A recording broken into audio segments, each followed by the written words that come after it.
Testing. We don't know if we're live. We're waiting till we know we're live before we start talking. I wish there was a better way. And this is a Christmas podcast over at CompuMatter. I'm Douglas, the manager down here. Jay, the owner.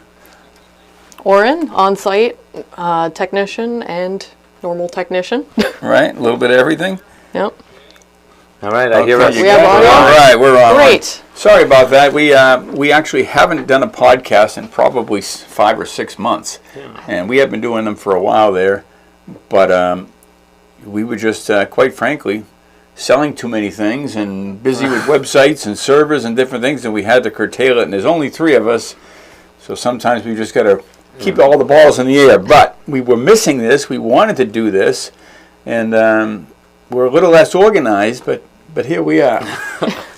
We made it. And This is just a little Christmas episode before we get into the holidays. I know there's going to be a lot of people out there getting new computers, so we're going to go over a couple things that you could do to help get gifts for people, as well as a special deal we have down here, and some newer Linux systems we're going to be preparing for the public here shortly that are at a little bit lower of a cost, but good for every day.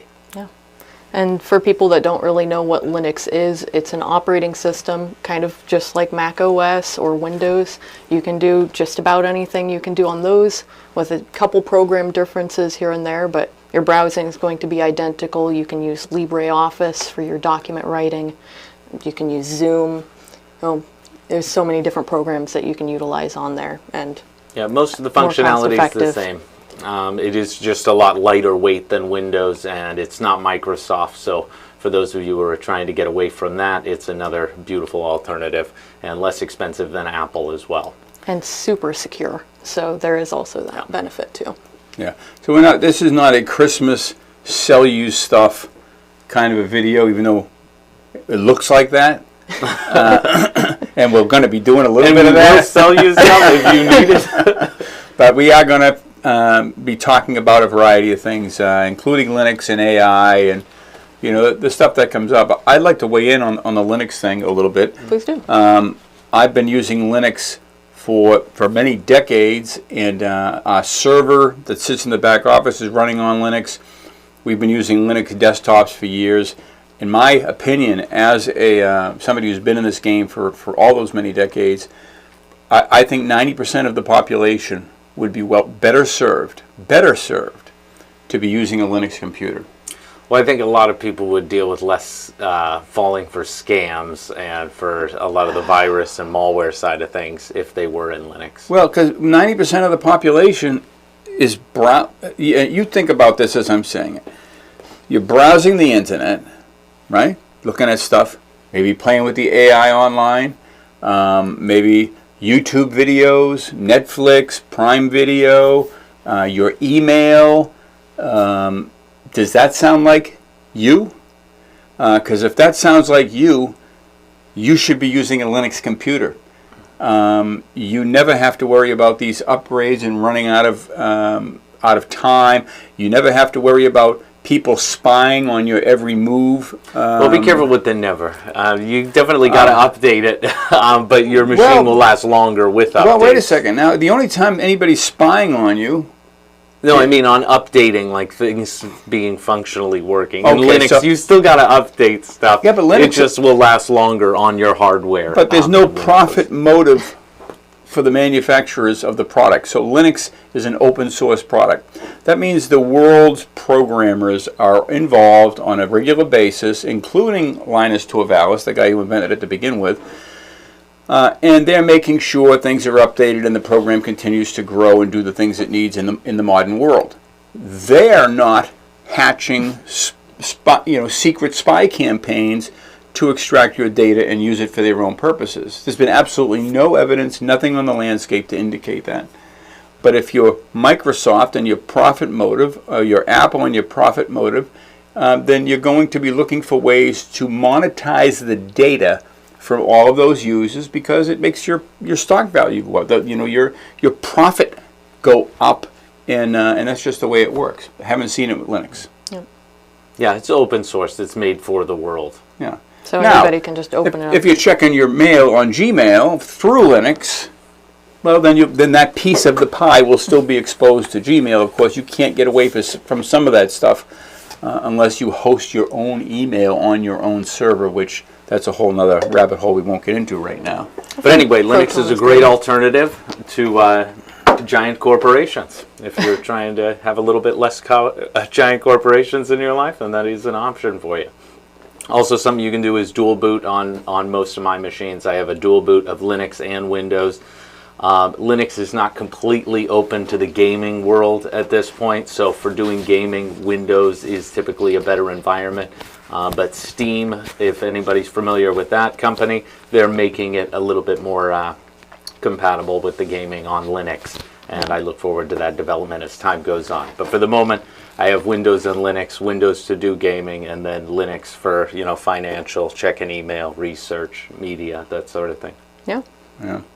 We have Windows computers that break here in the store, and we have a hard drive with Customers' a problem. computers, by the way. Not our computers. Right. Yeah, I was never break.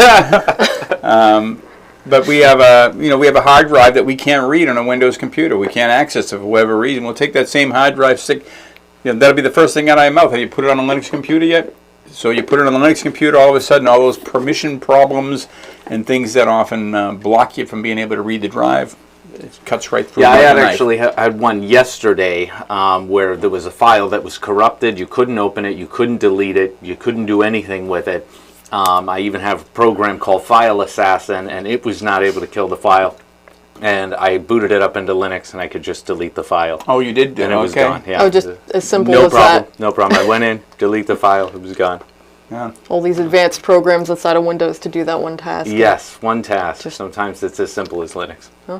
Yeah. Yeah, well, what else you got? So on to the special offer. We get right down into it? Yeah, we got a special Sure. offer. Okay. This one is for Christmas, and essentially we're going to offer a Linux iMac. Can I suggest something? If we Yeah. wait till the very end of the video, then they kind of have to stick around and see it. Oh, that's true. You should wait till the end of the video to check out that offer. Oh, no. The hook? There you go. There you go. No, we don't have to do that. I'm only playing, of course. Yeah, go ahead. All right, so I think what we decided is the first person who sees this, who is that what we're going with? Yeah, go ahead. Okay, so the first person who sees this video and comes in for this system is going to get it for $100 out the door, and then Wait a second. Out the door means including taxes. oh yeah, that does. No, the government. The government government's needs gonna its get tax. the, yeah, the I used to government's be in gonna the get car their business. pitch. We know what that means. Yeah, that's true. Yeah. That's true. Out the door after tax. So after the Before government. tax. Before tax. We got Before tax, to get okay. the 8%. All right, we get whatever the the Yeah, percent. Oh, geez, it's 8%. Almost 9. Oh my gosh. Okay. Yeah. So anyway, this system is going to be out there for $349, and then we have some other iMacs that essentially, because Apple requires that it has certain specs to get to the latest operating system, Linux is an alternative that you can install on any hardware, and it makes it 2025 software. And the Mac hardware is really good hardware that lasts a long time. It's reliable stuff. So it's very easy to be able to make a reliable system even out of some of these older iMacs that are available. Hey, you got to show them this system. You're not going to believe what you can buy for the money, and we got to talk about some of these specifications. Okay, I'll hold it up a little bit. There's more to it than what's in that video. This is a 24-inch screen. Yeah, go ahead and lay it on. Actually, I think this is 4K. Yeah, did you hear that? This is a 4K screen. 3,840 by 2160, a 4K Apple screen. And why is it here? Why do we even have it here? Oh, a lot of people couldn't get to the latest Mac OS, so There you go. repurposing it into something where it's on a very secure operating system, and then you can maybe see here at the bottom. I don't know. Yeah, I think so. Yeah. So you got Firefox. Thunderbird is a great email program that you can utilize that keeps your data a little bit safer so that you can download all your emails to your computer if you'd like. And then you've got the two writer programs. This one's an Excel equivalent. This one's a Word equivalent. They're called LibreOffice. You have Zoom here. functional webcam there at the top. And then for all of your file management, if you store a lot of photos, videos, documents, you can manage all of that here inside this File Explorer app there at the bottom. And essentially what it comes down to is, because Apple forces you to have to buy a new system to get the newer operating system, we're able to reutilize these, get the price down lower, and have a more secure environment in Linux than in a lot of the other operating systems. And so it makes it so you can get a computer for a lot cheaper and have the reliability of the hardware of Apple and the security of the Linux software. And I want to see how thin. This is one of the real thin ones too. We've got both the thick ones and the thin ones. And the thick ones are a little bit cheaper just because that has a little bit of age to it, but they all have really high resolution screens. They don't all have 4K, but they all have very crisp, good resolution. Seems like a thicker screen would be more expensive. You get more for your money, right? It weighs more. Well, it's like some of those gaming PCs where you get extra air in the inside of it and you pay more for that. You're getting more mass. Anyway, so on the back here, I wanted to show you that you've got a full array of USBs. You've even got two of the, what do they call them? The Thunderbolt ports, right? Yeah. Two of the Thunderbolt ports, which are the USB-C, which is really an indication of a more modern computer. But yet this is a machine that has hit the dust bins. Because, is that really? I mean, is Apple... I mean, because Apple does require their M chips at this point for their operating system. They won't upgrade the operating system. So it's a very similar, if not maybe exactly the same reasoning, but just like Windows, they say, oh, your machine, no matter how nice it is, we're not going to support you. You've got to buy a new computer to get that support. And, on some level, I get that. Yeah, there has to be some understanding. You create brand new software that needs the new hardware in order for it to function. But I'm back to the 90%. 90% of the people don't need all this ratcheting up, ratcheting up. A lot of bells and whistles. This is doing everything that they want it to do. And here's an example of great quality this is a brand new SSD drive we put in it, right? Mm-hmm. So we put in a brand new drive. You're not getting anybody else's stuff or data. And for anybody who's not clear, the SSD or the hard drive that we put in there, the hard drive is the place that your personal data gets saved. So that is the part that being swapped out. It's not somebody else's old computer that you're getting. Yeah, brand new drive. Fresh install of the operating system on a new drive. And $350. And we will be selling these, and we'll have a lot of other options for these for people who are interested in going that direction. But for the first person who comes down, who reacts to the podcast and wants to come pick this up, $100, and then the government's pinch, and it'll be yours. $100. Yeah, that's our Christmas gift to you. I wish we could do it for a lot of them, but we can't.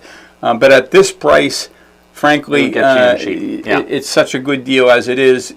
And we've got enough of them. The reason we're doing this, we've got probably 7 or 8 of them. We do want to make awareness. It's also for reusing hardware. It's better for the environment. It allows not as many machines to go to the landfill or go to e-waste when there's still a very usable product here, and especially with Linux. Another thing to add with Linux is that it's a lot more lightweight than the other operating systems. So when you do install it on older hardware, it's way snappier because it doesn't have as much bloatware in the background from all the other advertisements and spying software and all sorts of other stuff that people aren't using, frankly. Yeah, it'll jump on your Wi-Fi, no problem. And well, you have to type in your password. That's the only barrier. Don't tell people it'll jump on their Wi-Fi. All you have to do is click a button. Everything you could ever dream of will just work in a flash. Yeah, be careful of that. It's still technology. You still have to connect things and install stuff. But we'll be here for you if you have trouble and you're like, I don't know how to open the Wi-Fi panel. We can direct you to. Technology and rejection do go hand in hand. Yes, unfortunately. Okay, what else have we got?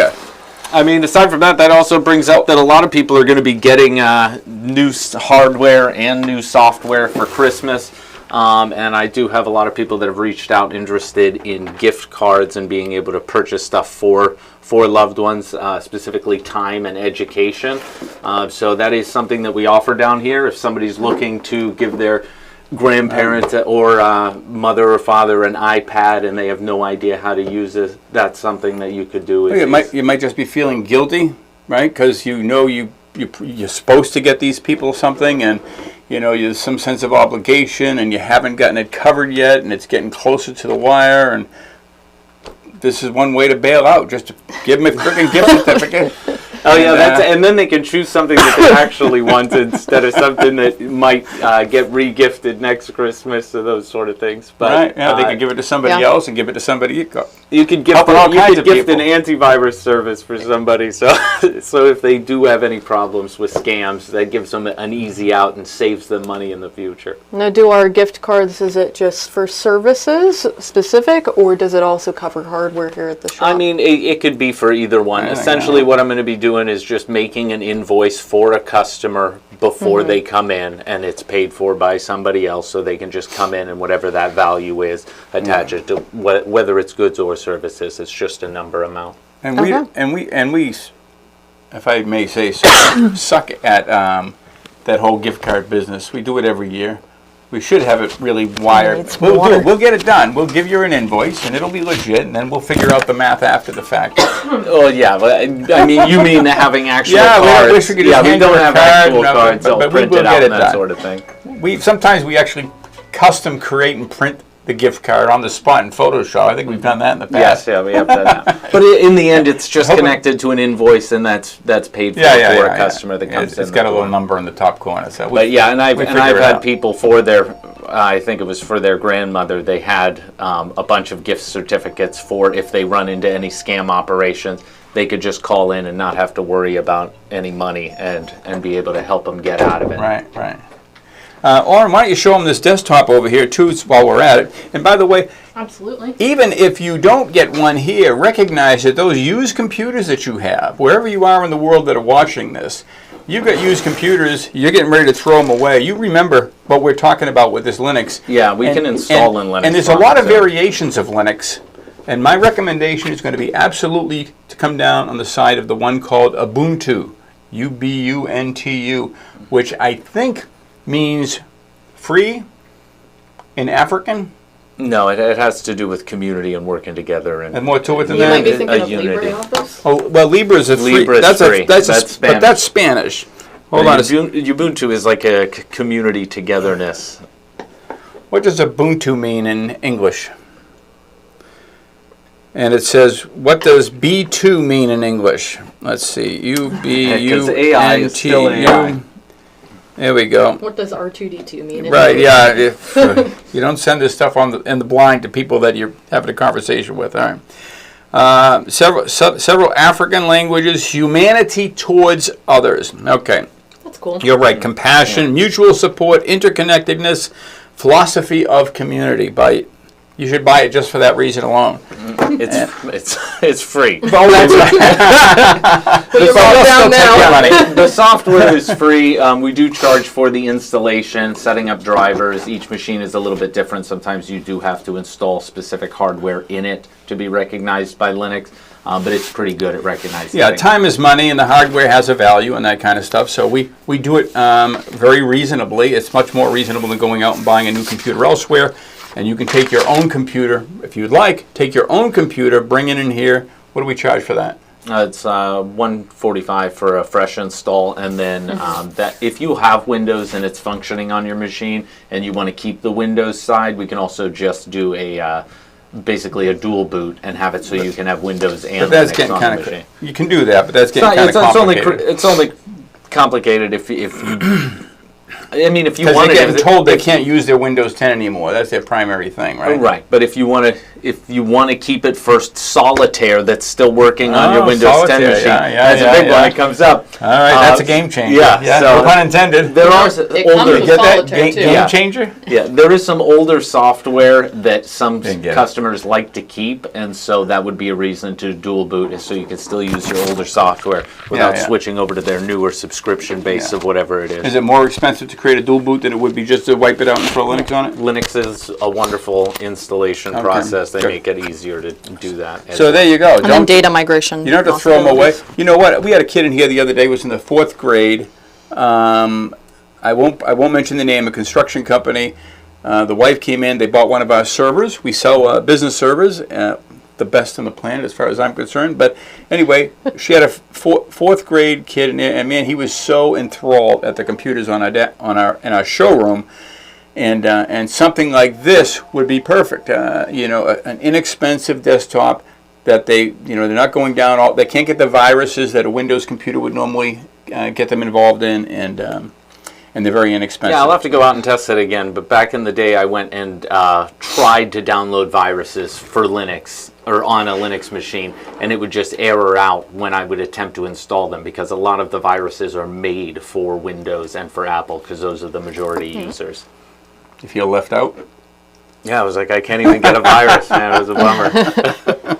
I really want a virus today, but I guess my plans for the day are I was ruined. trying to prove a point. I always say that they're more secure and they don't get viruses, and I was like, I got to put my money where my mouth is. So I hunted out and went to, download sites for the random with the advertisements all over them, knowing that there's got to be something there, and they just errored out because they can't function in the Linux environment. Right. They required a Windows file system. That's because that's where the market share is. It's that's the vast majority of computers are Windows. So if I'm creating a product that is a virus, that's the audience I'm searching for first. In addition to the fact these guys do a great job on security to begin with, better than Windows, perhaps better than Apple. I think better than Apple, and given the less of a target audience, it's the perfect situation. And a lot of the keeping you safe. scams out there, they'll pop up on the website and they'll say they'll recognize whether you're on an Apple or a Windows machine, and they'll have a pop-up that says this is Apple or this is Microsoft Security, call this number.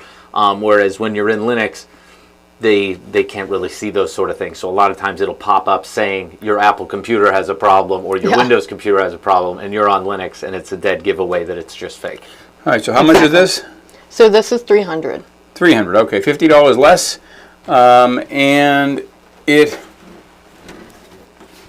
this doesn't come with a monitor though. So this is the box desktop. This is a Dell, and with a brand new Linux install. So if you already have a monitor and a keyboard and a mouse, you just plug this in. It'll be the very same experience that you would get out of that Apple down there, except it would use your own monitor, your own keyboard and mouse. And by the way, you can put whatever size monitor you want on there. It can be an 80-inch monitor if that's what you want. It'll work, and you'll have that experience. Probably not a 2-inch monitor, though. Not a 2-inch monitor. No. They don't make that. No, maybe a watch monitor. Yeah, put it on your Apple Watch. There you go. Let's see if I can do this without dropping it. Got it. All right. Aside from that, we're open, and I think I gotta get out there and serve. Yeah, the we'd like public. to talk a lot more. I'm kind of enjoying this. Yeah. No, it's been a while since we did a podcast. Yeah. It's good to be back in here. But we wrestled with trying to get this equipment working again, and just to get this background and the thing, and we're doing live, and we don't have anything And written we still down don't know as if far as anybody when- can hear We us. didn't know which direction we were going to go with the podcast, so it's just hope it's entertaining for you. we don't know right now whether anybody can hear us or not. Oh no, we did check you it. did it? Yeah, when we first opened up. I wouldn't go that far. We wouldn't start talking and just going off without that. He verified. Good job. Yeah. I mean, it could have stopped at any point, so maybe we're not now. I don't think so. Yeah. All right. Thanks for watching. We'll see you the next time. We'll Merry try to do this Christmas. more often. Merry Christmas. Happy Take New care, Year. you guys. Where are we? We're in We are at Anacortes. In 2002 Commercial Avenue, Anacortes, Washington. For those of you who want to come down and actually physically buy these machines. Yeah, or if you need help with anything technology related, the list of stuff we don't do is a little bit easier to go over. We don't tear apart the mobile devices, the tablets and the iPhones. We still work on them software and figuring out problems with them. And then we don't take apart printers. We can help with connectivity issues, but we don't take apart those two things and do hardware on them. Everything else, we'll be here to help you with it. And it's not because we couldn't. We could do it if we wanted to. It's true. We could do it. And we've done it. There's so many phones out there, and printers are so easily replaceable that the labor involved with it, it just doesn't feel right to be going down that road. So we backed off from those two at the moment. Yeah, you tell you it's going to cost you $150, and we haven't fixed your printer Oh yet. yeah, to repair, or even to repair the printer. Even if we fixed it at $150, if you can buy the printer for $150, the new one has a warranty on it. It's just, it just doesn't seem like the right thing to do. But if for you're everything not else. sure, you can just give us a call. Is the software leaning? Do you feel like this error message is hardware? And then if it seems like something we might be able to fix in store with a USB cable to your computer, you can call us at that number, Yeah. and then we'd be able to give you a hand with that. Yeah, and that being said, I've factory reset printers and had it at the half-hour labor, and it's an expensive printer. Sometimes it is worth bringing it in and getting some of that stuff looked at. Exactly. Yeah, and we can help anybody remotely, because I know people watch anywhere us in from the all world. over the world. Oh, we're right, so it could be anywhere. Yeah. You could be in Africa, Yeah, well, yeah. Australia. Anywhere Time you zone want. is the only issue. We have to be open. Yes, Italy. that's true. But as long as you have internet connection, I can't solve your internet problems remotely. all right? And Yeah. and you have to pay us in. Well, your credit card would probably work. Or Bitcoin. There you go. Yeah. All right, we're getting silly. Thanks for watching. We'll see you next time. Take Take care, you guys.